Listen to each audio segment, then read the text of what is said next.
Olá, sejam muito bem-vindos a mais um Palavra e Reflexão nas pegadas da unidade.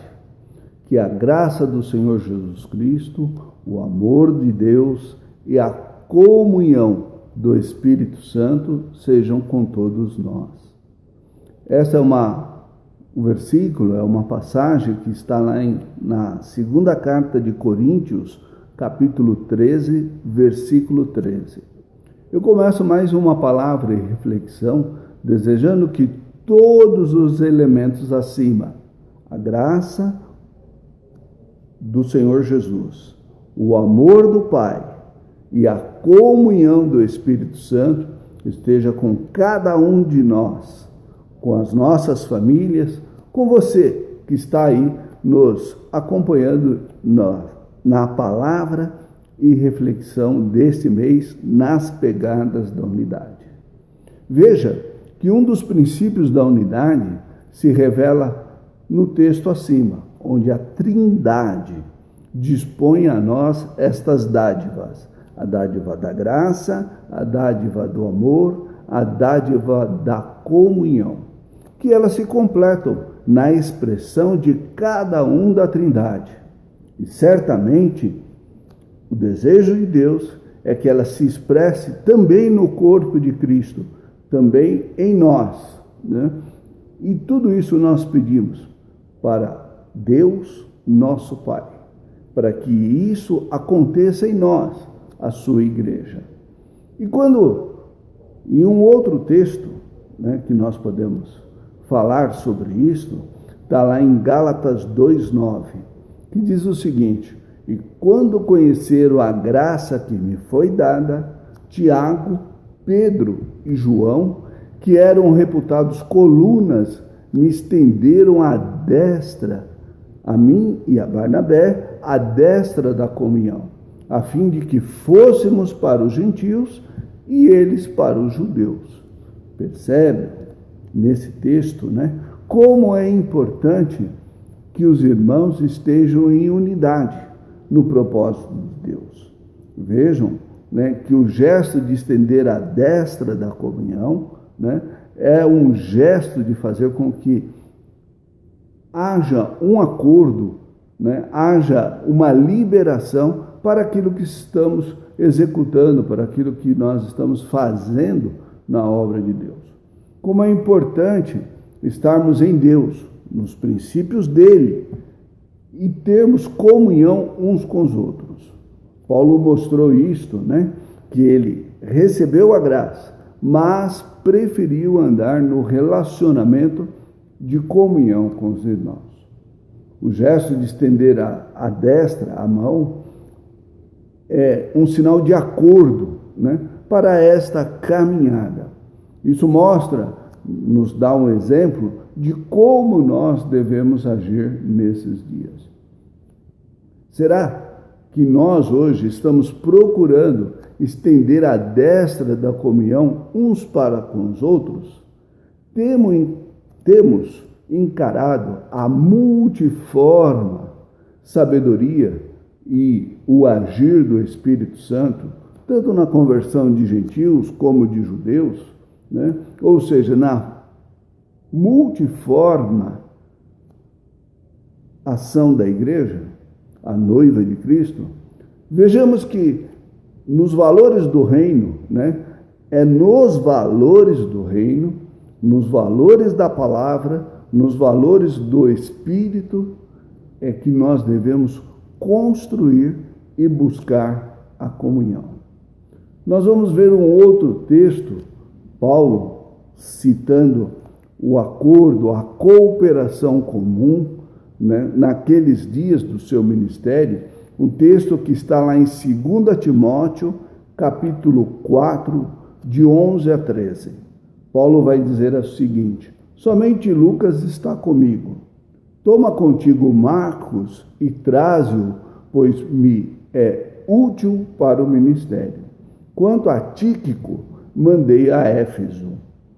Quando vieres, traze a capa que deixei em Troade, em casa de Carpo, bem como os livros, especialmente os pergaminhos. no texto acima, encontramos Paulo reconhecendo a importância da presença de irmãos junto ao seu ministério. Ele vai conduzindo os seus dias, a sua missão, a ele dada com o importante trabalho de outros amigos e outros irmãos. Que Deus, possa estar construindo isso também nos nossos dias, nos levando a guardar a palavra, a levar a palavra na mesma pegada da unidade. Veja que ele se refere aos livros e pergaminhos como algo de valor para ele e para os irmãos.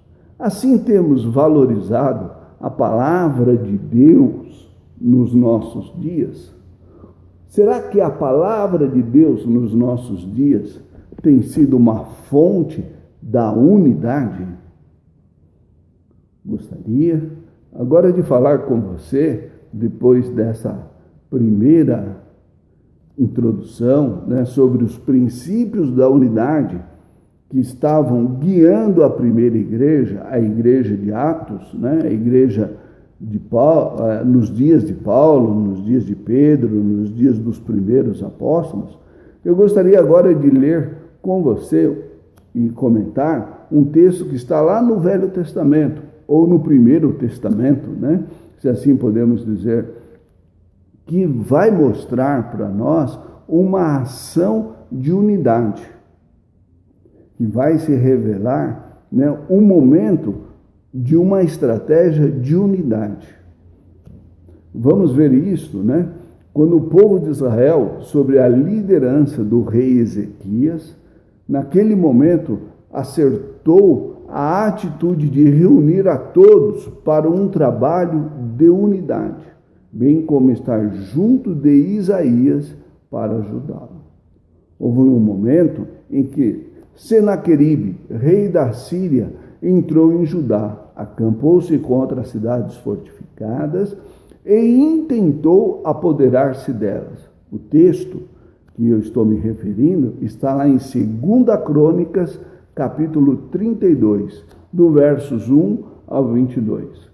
Eu só vou citar algumas partes desse texto e vou realçar os pontos e as atitudes de unidade do povo e do profeta diante da ameaça do inimigo. Vendo, pois, Ezequias que Senaqueribe vinha e que estava resolvido a pelejar contra Jerusalém, resolveu, de acordo com os seus príncipes e os seus homens valentes, tapar as fontes das águas que havia fora da cidade, e eles o ajudaram.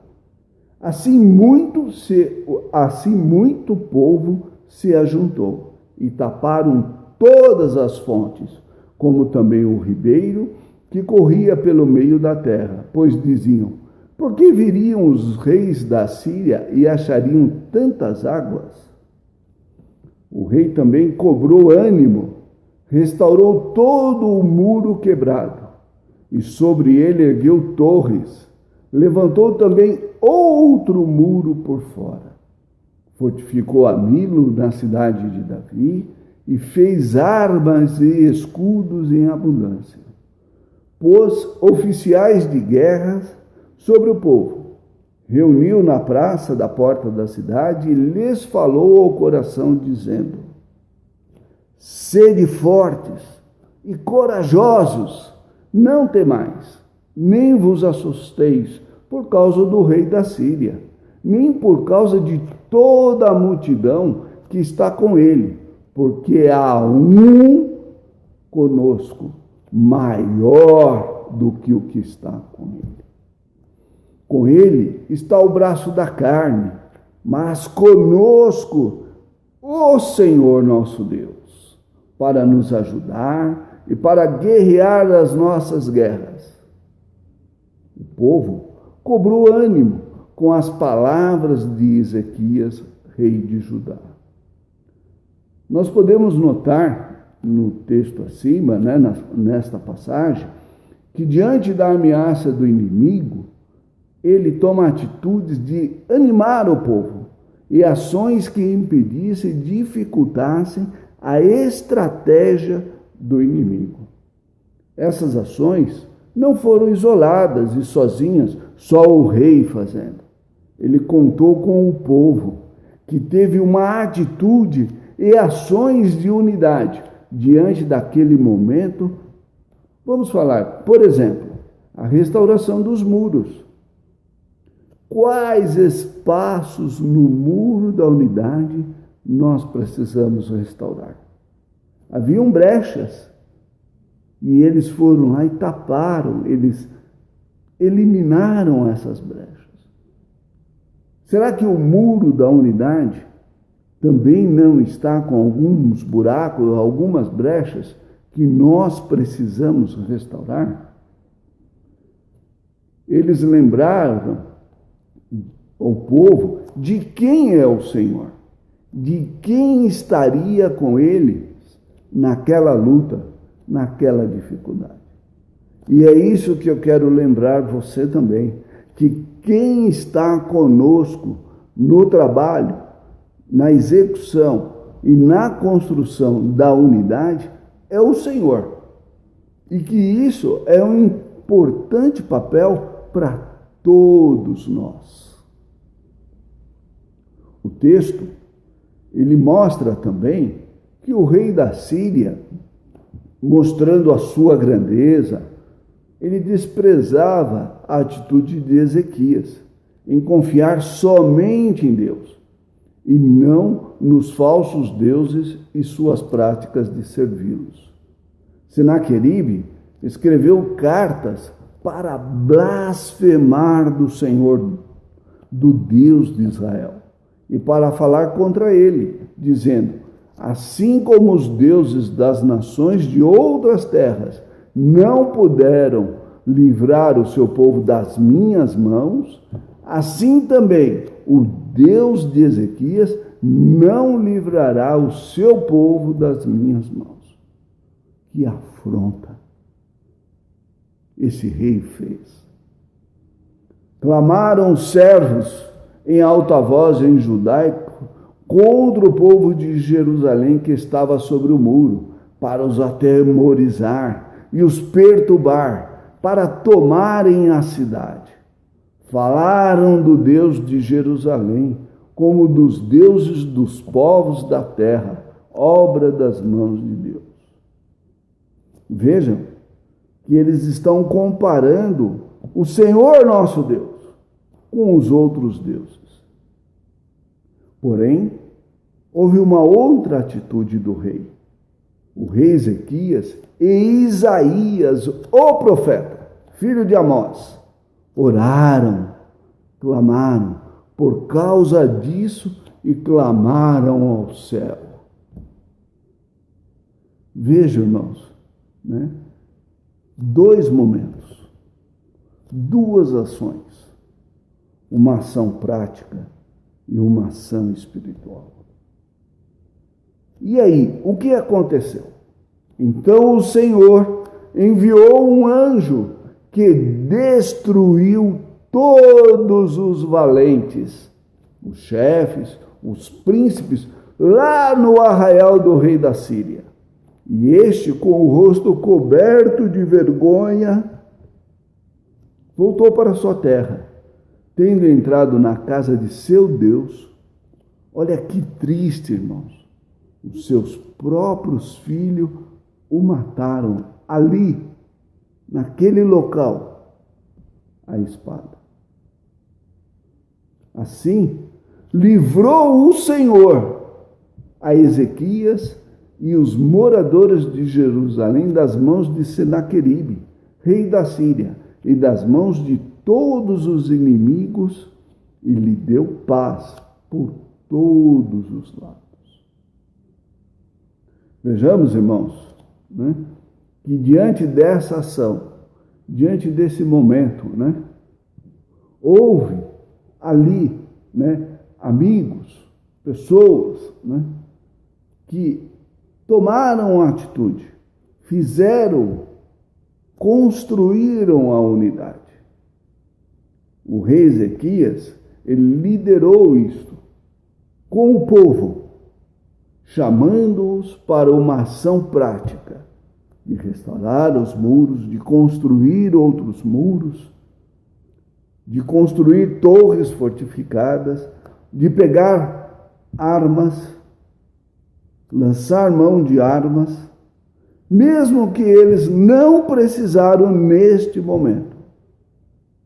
Mas era necessário uma atitude prática do povo, de unidade, de estar junto, de comunhão, de encarar um propósito, um inimigo comum, de mãos dadas, unidos, com ações práticas de unidade.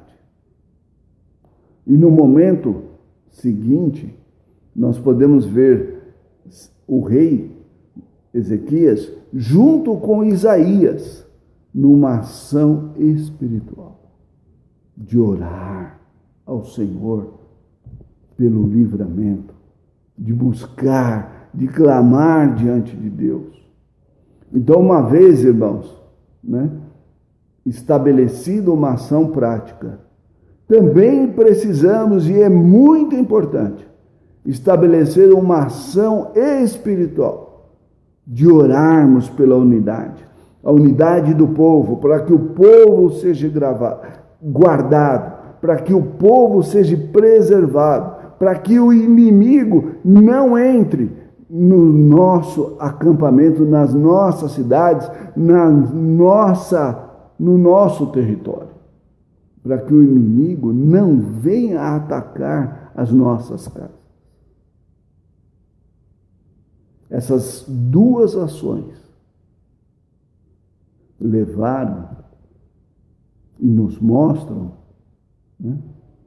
um exemplo de unidade contra um inimigo.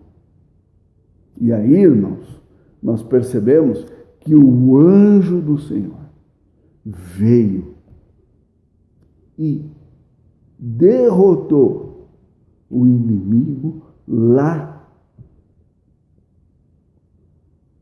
no seu próprio território. Que assim nos nossos dias, nós juntos em unidade, possamos trabalhar, possamos construir, possamos orar, e Deus vai mandar os seus anjos para derrotar todo o inimigo contra o seu povo, contra nós, contra a unidade, contra as pegadas da unidade que nós estamos andando, que a igreja, a noiva de Cristo, está andando. Que o Espírito Santo, nesses dias, irmãos, traga a dádiva da comunhão a todos nós e nos ensine a andar nas pegadas da unidade. Que o Senhor te abençoe, o Senhor te guarde, o Senhor te livre e traga o meu coração para juntos andarmos nas pegadas da unidade. Deus os abençoe, abençoe a sua casa, abençoe o seu lar. Amém.